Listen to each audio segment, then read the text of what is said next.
My home is a place of sanctuary, but it is also a place of logistics. To understand my situation, you must first understand the life I lead. Every object, every piece of equipment I bring here, has a purpose and a place, often dictated by standards that civilians don't comprehend. The quiet, suburban setting was, frankly, an administrative necessity, a required base of operations. My large, customized vehicle is not a luxury. It is an extension of my duty, built to carry sensitive equipment and handle demanding travel. Because of the driveway's angle and the sheer size and weight of the specialized gear I occasionally have to transfer from the garage to the vehicle, they were short, unavoidable periods, never more than 10 minutes, when I had to temporarily park across the entrance. It wasn't defiance of the unwritten rules of the neighborhood. It was a calculated measure for security and efficiency, ensuring the safe, rapid transfer of sensitive materials. For years, the handful of neighbors who saw my routine understood. They knew my schedule was precise, my blocks were brief, and my intentions were orderly. They respected the fact that my life operated under a different kind of discipline. But order, I have learned, is often seen as an invitation by those who seek to impose their own brand of petty control.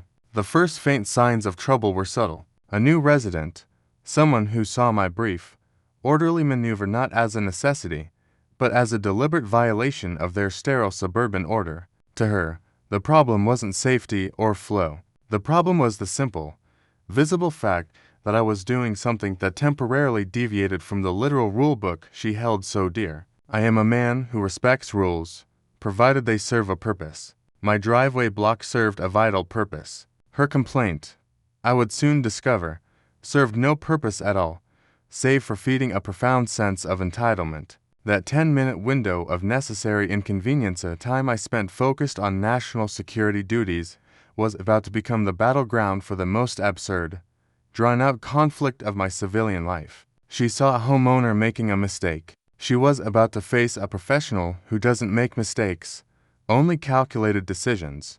The initial problem wasn't the blocked driveway. It was the observer. She lived 3 houses down, possessed an abundance of free time, and apparently saw herself as the self-appointed guardian of neighborhood literalism. I first noticed her through the lens of passive aggression, the exaggerated sighs as she walked past, the deliberate slowing of her car. It began subtly, with a look of extreme, theatrical offense every time my vehicle, large, official, and necessary, sat across the entrance for the necessary few minutes of transfer. I am a man of precise routine and, fundamentally, a man of peace. When she finally engaged, it wasn't a question, but a sharp, entitled challenge, a demand to know why I was breaking the rules and endangering the flow of traffic.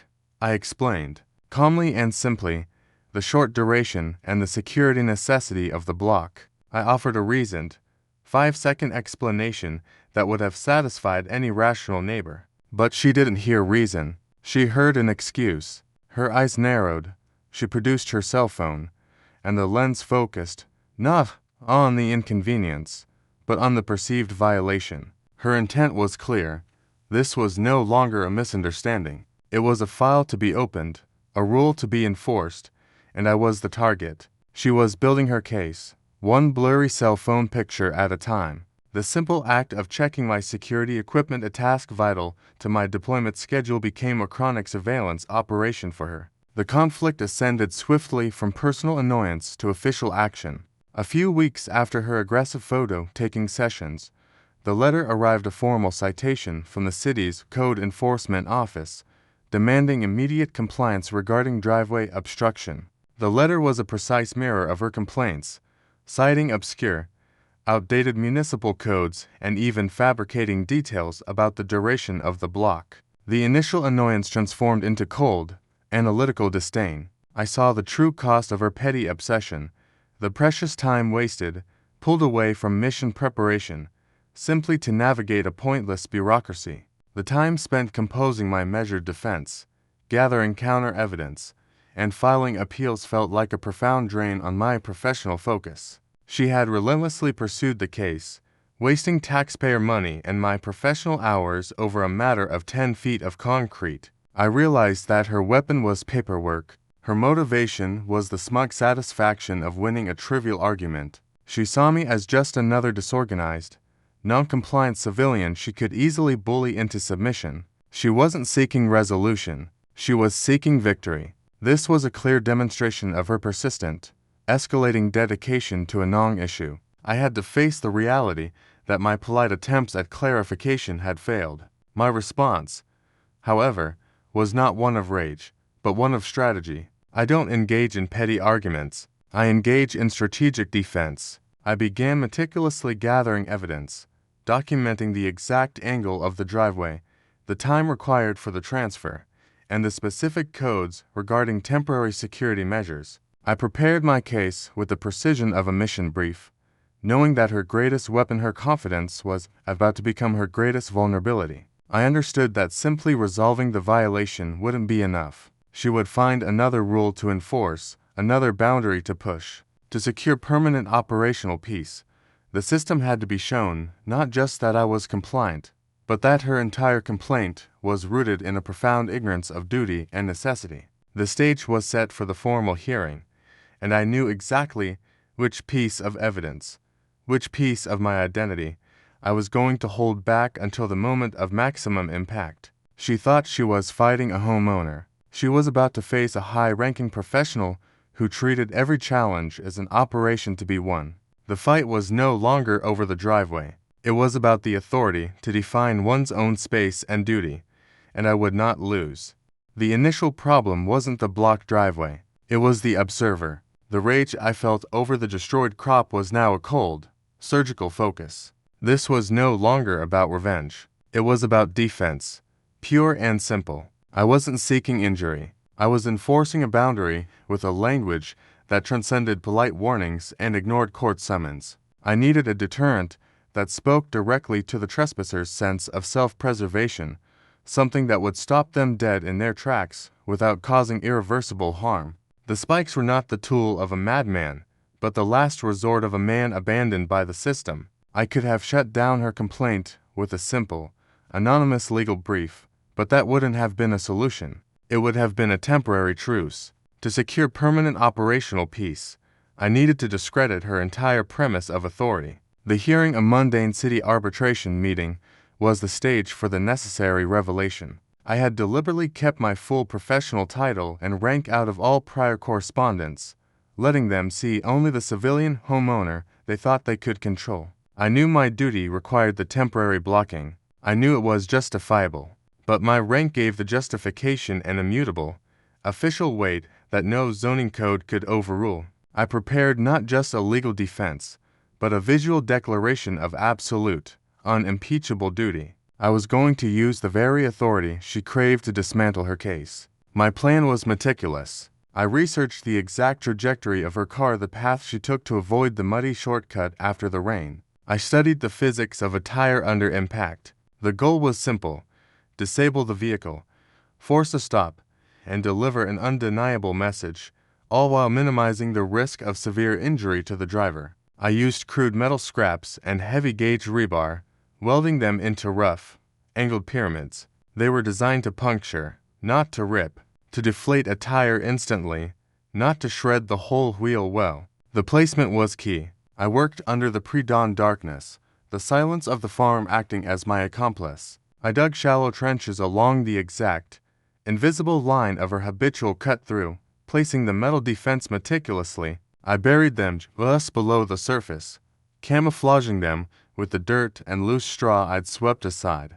The surface tension of the ground was enough to hold them stable, waiting for the weight of a passing car. They were invisible, perfectly positioned for the one who refused to look down, who refused to respect the ground they insisted on walking, and now driving, over. The wait for the hearing was agonizing. It finally arrived. The city arbitration room was sterile, filled with bored bureaucrats and the smell of stale coffee. She was there, to the Karen dressed with casual arrogance, chatting smugly with the clerk as if the verdict were already decided. She spoke first, for 10 minutes, citing rule numbers, waving her shaky cell phone pictures, and painting me a petty, defiant neighbor. Her confidence was blinding. She demanded the maximum fine and an injunction against my illegal parking. Then, the mediator called my name. I rose and moved to the lectern. I didn't open with legal jargon. I didn't even mention the driveway immediately. I opened with my official statement, using the precise, formal language of command. And then, the silence came. I stated my full title and rank, Major, U.S. Army Logistics Corps. The silence was immediate, heavy, and complete. The petty room, filled with bored bureaucrats, suddenly snapped to attention. I stood there, immaculate in my service uniform, a sharp contrast to the room's faded decor and her crumpled casual wear. My uniform was a declaration. My defense was simple.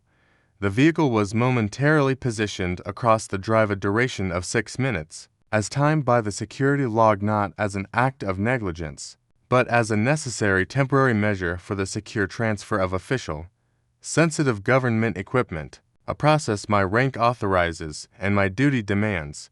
The color drained from her face. She realized, in that stunning moment of silence, that her supposed authority over a suburban ordinance was nothing next to actual, verifiable duty and command. She wasn't just wrong. She had wasted the time of a senior military officer for a grievance she invented. The mediator quickly conferred with the city attorney. The decision was immediate. Case dismissed, the mediator announced, his voice suddenly firm. The city attorney issued an embarrassed, formal apology for wasting my time. The Karen left the room utterly defeated, her reputation in the neighborhood instantly destroyed. I didn't win because of my title. I won because my actions were born from necessity and duty, while hers were born from petty entitlement and a lack of respect. The rank merely served as the irrefutable evidence. The aftermath in the neighborhood was profound. The HOA, finally shamed by the public spectacle and potential hostility, sprang into action. Within a week, a crew was out, erecting a proper, high chain-link fence, complete with warning signs, along the entire border of their subdivision and my farm. The shortcut was permanently closed. The constant anxiety, the daily vigilance, finally lifted. My property was safe, secured not by my own crude spikes, but by the very system that had initially failed me, forced into action by the uncomfortable truth of its own negligence. The victory felt heavy, but absolute. The constant anxiety, the daily vigilance, finally lifted. I was vindicated, and more importantly, my professional space at home was secured. I returned to my neighborhood and saw the change immediately. The next time I had to block the driveway for a necessary task, she drove past, head down, eyes fixed straight ahead, avoiding even the suggestion of a glance. I watched the new fence now, a permanent barrier where a simple hedge once stood. It's ugly, industrial, a testament to the fact that some lines must be guarded by more than just a gentleman's agreement. The lane is quiet again, truly quiet this time, no more faint paths appearing in the dawn light. But the memory of how I achieved that quiet remains. I returned to my work, the rhythm of the farm slowly stitching itself back into the fabric of my days. I learned that sometimes, to protect your boundaries, you have to be willing to do the uncomfortable, the controversial, and the absolute. It's a powerful lesson. Never mistake a quiet man's efficiency for a lack of command.